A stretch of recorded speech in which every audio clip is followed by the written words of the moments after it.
코로나가 확산되면서 비슷하게 살아왔다고 생각했던 사람들 사이에서 생각보다 격차가 크다는 것을 알게 됐습니다. 일단 학교와 어린이집이 문을 닫으니까 자녀를 돌볼 수 있는 사람과 그렇지 않은 사람이 갈렸죠. 재택근무나 유급휴가가 가능한 사람들은 경제적 타격 없이 이 시기를 지날 수 있었고, 그러지 못한 부모들은 선택을 해야 했습니다.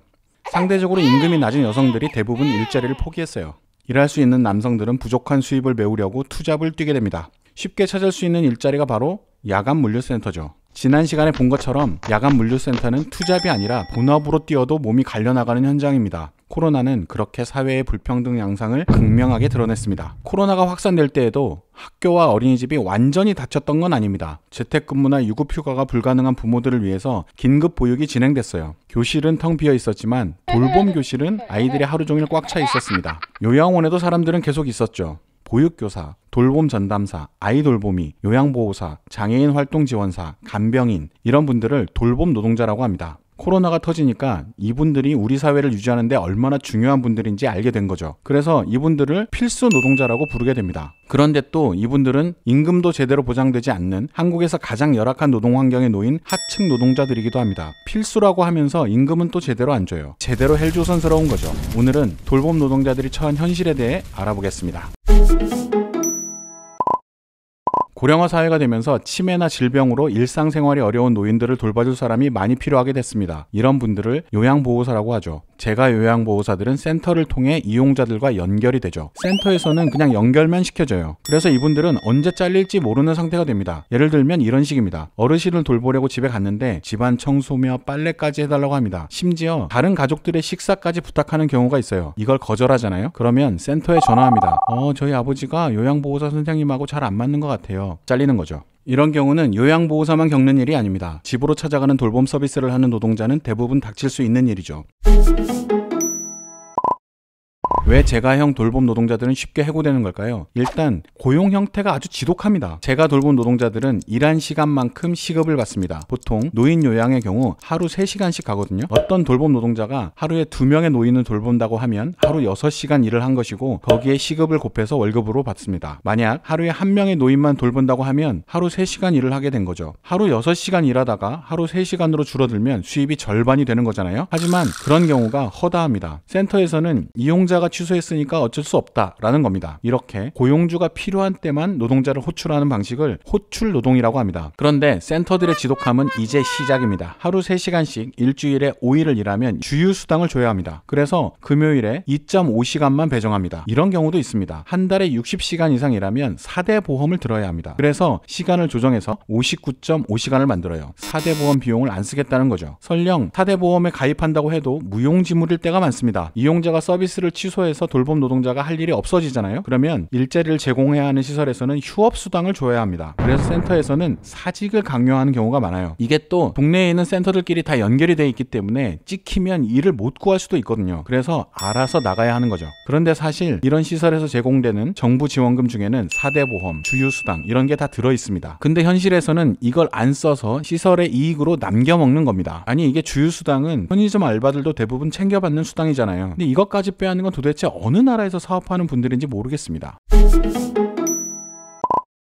이용자들이 맘 편히 서비스를 받는 것도 아닙니다. 돌봄이 필요한 사람 중에는 휴일에도 돌봄이 필요한 경우들이 있죠. 다른 가족이 없거나 멀리 떨어져 사는 경우에는 휴일에도 누군가 돌봐줘야 합니다. 그런데 휴일 수당이 문제가 됩니다. 공휴일에도 장애인들이 밥을 먹고 생활을 해야 하잖아요. 그런데 지원사들이 휴일 지원 계획을 제출하면 센터에서 잘라버립니다. 공휴일에 일하면 시급의 250%를 줘야 하는데 이 중에서 100%를 센터에서 지급합니다. 이용자가 원하는 경우가 있잖아요. 그래서 공휴일에 일해도 전산 처리할 때 평일에 일한 걸로 처리하는 경우도 많습니다. 중증 장애인들은 새벽에도 급한 일로 연락이 오는 경우가 많습니다. 그래서 지원사들은 새벽에도 달려갑니다. 사람의 목숨이 달린 일이기 때문이죠. 그런데 수당이 제대로 지급될 리가 있을까요? 24시간 돌봄이 필요한 중증 장애인도 지원받을 수 있는 시간이 정해져 있습니다. 한 달 기준으로 471시간을 넘을 수가 없어요. 지자체에서 추가 지원을 한다고 해도 하루 24시간 풀타임 지원은 안 됩니다. 결국 사각지대가 발생하게 돼 있어요. 그 사각지대의 시간을 지원사들이 대기하면서 돈도 제대로 못 받고 채우고 있는 상황입니다. 부모 부모가 아침 9시까지 출근하고 6시까지 근무하려면 어린이집 등하원을 하기 어려운 경우가 많습니다. 이런 공백을 메우기 위해서 아이 돌보미 제도가 있습니다. 아이 돌보미는 보통 어린이집에 등원시켜주거나 하원에서 집에서 돌봐주는 역할을 담당하고 있어요. 그런데 이분들은 출퇴근 시간에 주로 일을 하다 보니까 근무 시간이 너무 부족해서 문제가 됩니다. 2019년 한국여성정책연구원 자료를 보면 아이 돌보미 3명 중 1명은 한 달에 60시간 미만으로 일하는 초단시간 노동자였습니다. 그런데 더 큰 문제는 정부 지원금이 한정적이어서 부모들이 연말이 가까워지면 서비스를 쓸 수 없게 된다는 겁니다. 출근 때 2시간, 퇴근 이후에 3시간을 이용한다고 칩시다. 하루에 한 5시간이죠. 정부가 지원하는 시간은 1년에 840시간까지입니다. 9월쯤이 되면 정부에서 지원하는 시간이 끝나요. 물론 이때도 이용은 할 수 있습니다. 대신 부모가 100% 비용을 부담해야 합니다. 어쩔 수 없이 돈을 내서 유지하는 경우도 있고 돈이 없으면 서비스를 중단하는 경우도 있습니다. 그런데 중단하면 노동자는 그 순간에 수입이 줄게 됩니다. 수입이 들쑥날쑥하니까 일을 하다가 그만두는 분들이 많다고 하죠. 부모도 답답하고 돌봄 선생님들도 답답한 상황입니다. 이번에는 요양시설에서 일하는 사람들을 볼까요? 일단 요양시설의 요양보호사들은 대부분 일정한 근무시간과 임금을 보장받습니다. 여기까지는 다른 돌봄 노동자들보다 좋아 보입니다. 대신 시설 요양보호사들은 공짜 노동이 엄청 많아요. 사실상 밤에도 일하고 있는데 다 휴게시간으로 계산해버리는 방식입니다. 자세히 한번 살펴보겠습니다. 시설에는 거동이 불편하거나 치매에 걸린 어르신들이 들어옵니다. 그래서 요양보호사들은 야간에도 근무를 섭니다. 보통 저녁 8시부터 다음날 아침 9시까지 서는데 한 명이 적게는 18명, 많게는 25명의 어르신들을 밤새 돌봅니다. 밤이니까 모두 잔다. 오산입니다. 밤에 화장실을 가셔야 하는 분들도 있고 치매로 밤에 일어나서 돌아다니는 분들도 많습니다. 자, 그럼 이 야간 근무는 다 일한 시간이 됐느냐? 아닙니다. 휴게 시간이 상당 부분을 차지합니다. 시설마다 다르긴 하지만 적게는 4시간, 많게는 10시간까지 휴게 시간으로 계산해버린다고 합니다. 이런 건 인력을 늘려서 해결할 수밖에 없습니다. 4명이 10명을 돌보는 게 아니라 6명 아니면 5명이 돌보는 상황이 되면 좀 나아지겠죠. 그런데 1인당 돌봄 대상을 줄이고 보조 인력을 붙여놨더니 그것마저 탈법적으로 사용하는 사용자들이 있습니다. 이번에는 어린이집 얘기입니다. 어린이집은 휴게 시간과 행정 업무를 위한 시간을 보장하기 위해서 보조교사 제도가 도입됐습니다. 어린이집은 기본 보육 시간이 끝나고 나서도 원하는 부모가 있다면 저녁 7시 반까지, 야간 연장까지 원하면 저녁 9시까지 아이를 돌봐주게 돼 있습니다. 그래서 시간 연장반 교사가 어린이집에 지원됩니다. 보조교사도 연장반 교사도 모두 정부와 지자체에서 인건비가 지원됩니다. 문제는 지원교사 2명을 묶어서 반 하나를 운영하는 어린이집이 있다는 겁니다. 원래 각 반마다 담임교사가 있고 보조교사가 지원해주는 형태가 기본인데 규모가 작은 어린이집에서는 원장이 담임을 겸임할 수가 있습니다. 그래서 원장이 서류상 담임으로 해놓고 오전에는 보조교사에게 맡기고 오후에는 연장반 교사에게 반을 맡기는 식으로 운영하는 겁니다. 이렇게 되면 담임교사 한 명의 인건비를 원장이 뽑아먹는 거죠. 아니 이게 어린이집 선생님들 휴게 시간을 주고 행정 업무를 할 시간을 보장해 주라고 했더니 인건비를 빼먹는 수단으로 쓰이는 황당한 상황인 거죠. 이런 꼼수가 얼마나 흔하면 구직 사이트에서 보조교사나 연장교사를 구하면서 담임교사 업무도 맡을 수 있다 라고 설명하는 경우도 있다고 합니다. 대놓고 탈법과 꼼수를 부리겠다는 겁니다.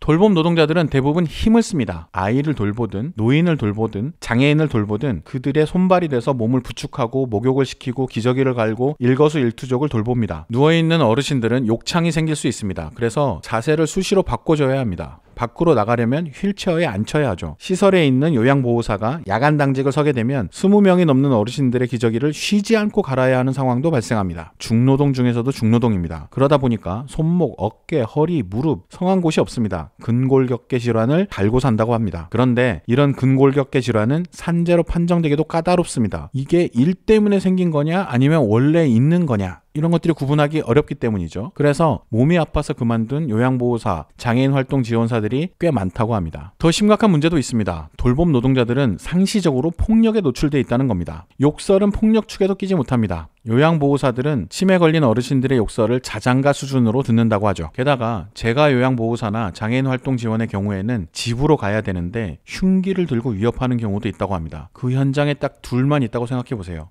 아찔합니다.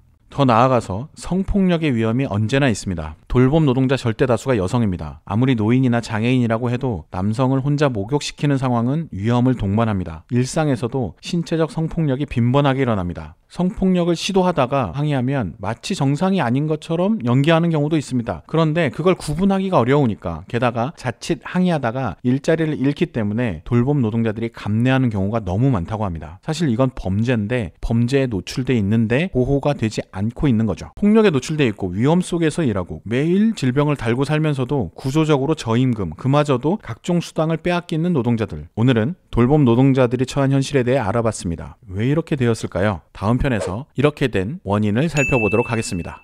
오늘 영상은 여기까지입니다.